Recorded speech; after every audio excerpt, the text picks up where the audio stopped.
Salut la famille, c'est MB. Une fois de plus encore, la diaspora africaine est en deuil. La diaspora africaine est en deuil. Après l'histoire d'Alexandra qu'on a connue au Canada la dernière fois, c'est la jeune dame qui a perdu sa vie. Là, une fois de plus, l'Afrique, surtout l'Afrique subsaharienne, vient de perdre un jeune garçon étudiant en France d'origine congolaise, précisément dans la ville de Tours. Alors, je me demande bien, qu'est-ce qui ne va pas avec la diaspora africaine? Qu'est-ce qui ne va pas avec la diaspora africaine? Parce que c'est très grave ce qui se passe, c'est très grave, c'est déplorable. Bon, le jeune qui vient de perdre sa vie, c'était un jeune étudiant âgé de 30 ans. Il est arrivé en France il y a 6 mois, précisément dans la ville de Tours. Son nom, c'est Gonsoa Glenn Gloire. Celui-ci a perdu sa vie dans la matinée du 15 février 2025. Suite à un accident, il a été percuté par une jeune dame qui conduisait sa voiture sans gyrophare, sans phare, sans lumière.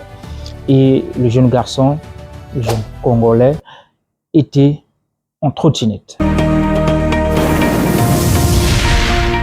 Le problème ici, ce qui nous étonne et ce qui nous fait très mal, c'est que la dame qui a percuté le jeune garçon a été appréhendée, interpellée. Elle a été arrêtée en garde à vue et elle a juste fait 2 heures de garde à vue et elle a été relâchée dans la nature. Le plus grand souci, c'est, on se demande bien, comment est-ce que quelqu'un qui commet un acte d'homicide involontaire peut être relâché après 2 heures seulement, ni enquête menée, ni quoi, on la relâche comme ça et elle disparaît dans la nature. Est-ce là une vraie justice qui existe en France? Est-ce là réellement un vrai droit qui revendique la France, le pays de liberté, égalité, fraternité?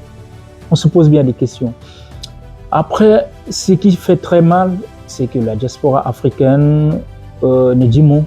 Les gens sont là, ils sont là sur les réseaux, et ils se passent pour le buzz, pour rien. Au lieu de déplorer la vraie situation et au lieu de dénoncer, le problème c'est que nous passons plus du temps sur les TikTok, les réseaux sociaux pour parler de n'importe quoi, en faire juste du blabla. Il faut s'organiser.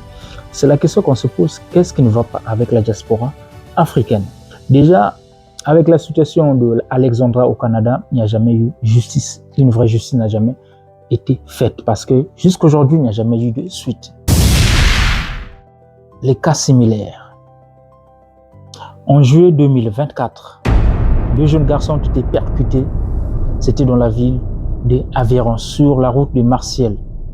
L'un avait 19 ans, l'autre avait 18 ans. La personne qui les avait percutés, il était arrêté et poursuivi pour homicide involontaire et délit de fuite.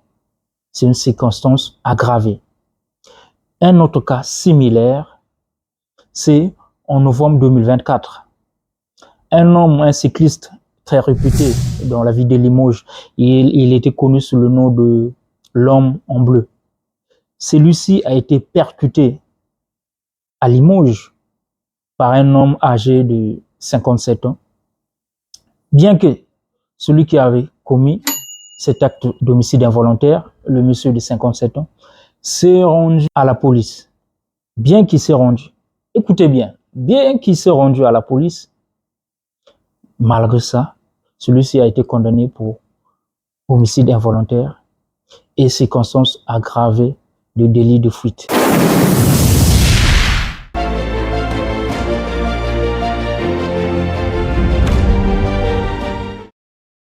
Je vous rappelle ici que lorsque vous êtes poursuivi pour avoir commis un homicide involontaire, cela est passible à plus de 5 ans d'emprisonnement avec jusqu'à 75 000 € d'amende.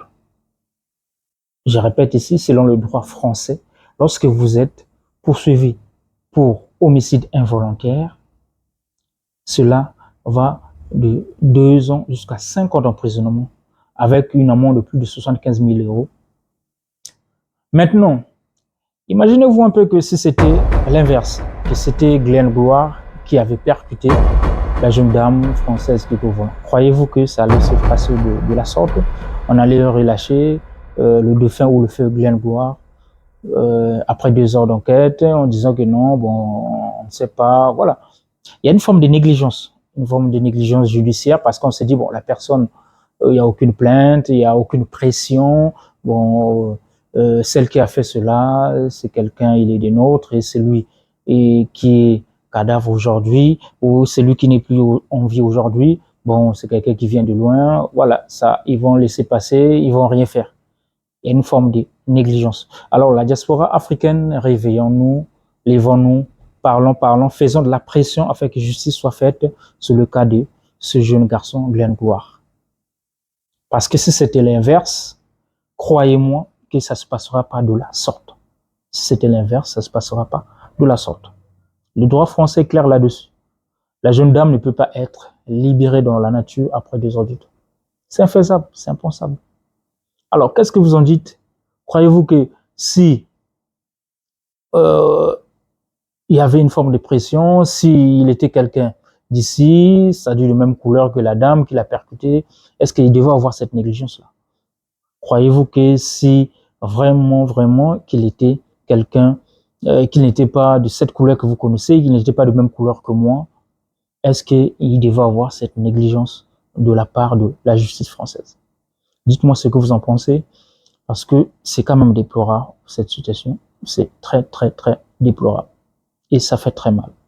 La famille, vous qui êtes en Afrique, priez toujours pour vos enfants qui sont d'ici en Europe. Priez toujours et n'ayez rien laissé.